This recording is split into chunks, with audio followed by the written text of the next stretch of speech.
بسم اللہ الرحمن الرحیم۔ السلام علیکم ورحمۃ اللہ وبرکاتہ۔ عالمہ آن لائن ٹی وی پر آپ سب کو خوش آمدید کہتی ہوں اور امید کرتی ہوں کہ آپ سب بخیر و عافیت ہوں گے۔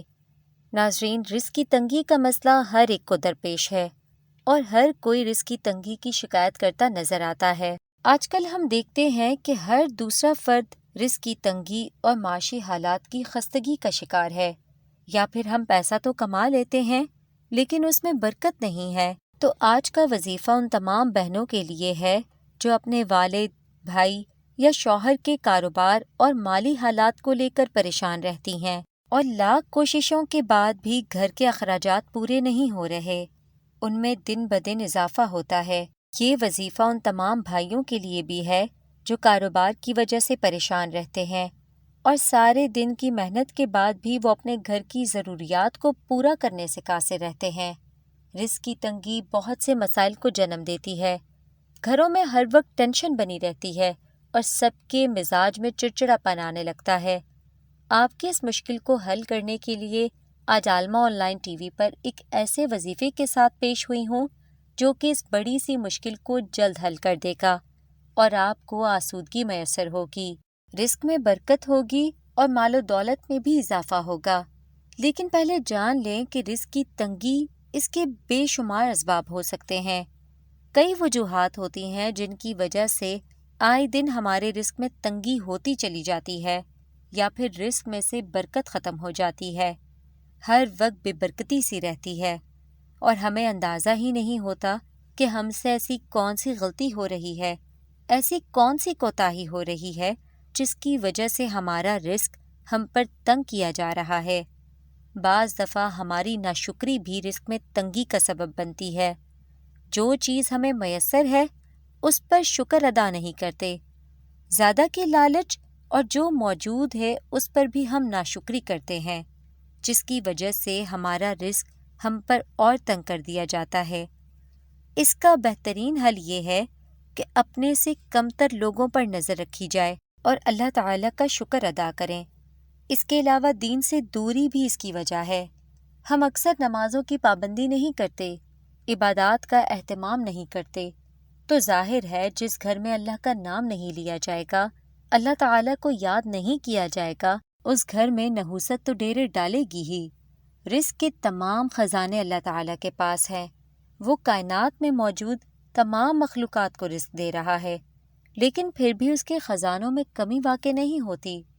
انسان مختلف مزاج کے ہوتے ہیں اور اللہ تعالیٰ اپنے بندوں کے متعلق بہتر جانتا ہے کہ کسے زیادہ دینا ہے اور کسے کم، اور اس کے دیے ہوئے رزق پر ہمیں راضی ہونا چاہیے۔ کبھی کبھار رزق کی تنگی پر صبر کرنے پر ہو سکتا ہے کہ ہمیں اتنا اجر و ثواب ملے کہ اس شخص کے درجات اتنے بلند ہو جائیں کہ بہت بڑی بڑی نیکیاں بھی اس کے مقابلے کو نہ آ سکیں۔ جب بھی آپ رزق میں کشادگی کی دعا کریں تو پورے یقین اور اعتماد کے ساتھ کریں، قبولیت کی امید رکھتے ہوئے اپنے رب سے سوال کریں، کیونکہ دعا ہی وہ واحد ذریعہ ہے جو آپ کی تقدیر کو بدل سکتی ہے۔ جب تک آپ کی دعا میں یقین شامل نہیں ہوگا، دعا میں تاثیر بھی نہیں ہوگی۔ نبی کریم صلی اللہ علیہ وسلم نے ارشاد فرمایا کہ کوئی شخص اس طرح دعا نہ کرے کہ اے اللہ اگر تو چاہے تو مجھے روزی دے، نہیں بلکہ پختگی کے ساتھ سوال کرے، کیونکہ اللہ جو چاہتا ہے کرتا ہے اور اس پر کوئی جبر کرنے والا نہیں ہے۔ اسی طرح ایک اور حدیث میں نبی کریم صلی اللہ علیہ وسلم نے ارشاد فرمایا کہ جب تم یہ کہو گے کہ اللہم ارزقنی، تو اللہ تعالیٰ اس کے جواب میں فرماتا ہے کہ میں نے تجھے رزق دینے کا فیصلہ کر لیا۔ اس لیے اس معاملے میں مکمل طور پر اللہ تعالیٰ پر توکل کرنے کے ساتھ ساتھ اللہ سے ڈرتے رہنا چاہیے اور دعا کرنی چاہیے کہ ہمیں حلال رزق بآسانی میسر ہو۔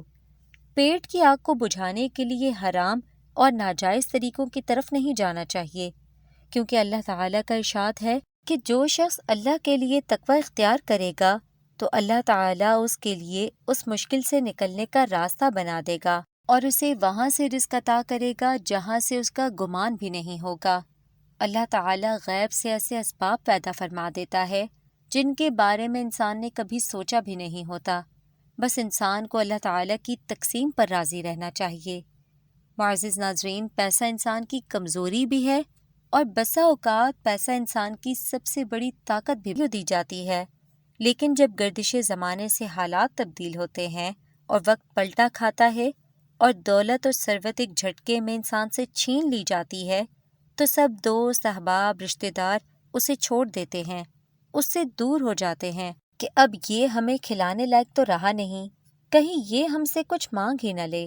اس لیے یاد رکھیں کہ حالات امیر کے بھی بدل سکتے ہیں اور غریب کے بھی، اس لیے ہر حال میں اللہ تعالیٰ کا شکر ادا کرتے رہیں۔ لیکن اگر رزق کی تنگی آپ کو بے حد پریشان کیے رکھتی ہے تو آج کا وظیفہ آپ کے لیے بے حد فائدہ مند ثابت ہوگا۔ وظیفہ نہایت ہی آسان ہے، اس پر ضرور عمل کریں۔ وظیفہ یہ ہے کہ فجر کی نماز کے بعد 11 مرتبہ سورۃ العنکبوت کی آیت نمبر 62، اللہ یبسط الرزق لمن یشاء من عبادہ ویقدر لہ ان اللہ بکل شیء علیم۔ ترجمہ: اللہ فراخ کر دیتا ہے رزق جس کے لیے چاہتا ہے اپنے بندوں میں، اور تنگ کر دیتا ہے جس کے لیے چاہتا ہے، بے شک اللہ ہر چیز سے باخبر ہے۔ یہ آیت فجر کی نماز کے بعد 11 مرتبہ پڑھنی ہے، اول و آخر 11 مرتبہ کوئی بھی درود شریف جو آپ کو بآسانی یاد ہو۔ اس عمل کو اپنا معمول بنا لیں، اس وظیفے کو اپنا معمول بنا لیں اور پھر اللہ تعالیٰ پر توکل رکھیں اور اس سے دعا کرتے رہیں، پورے یقین کے ساتھ دعا کریں۔ اللہ تعالیٰ آپ کی دعا کو کبھی بھی رد نہیں کرے گا۔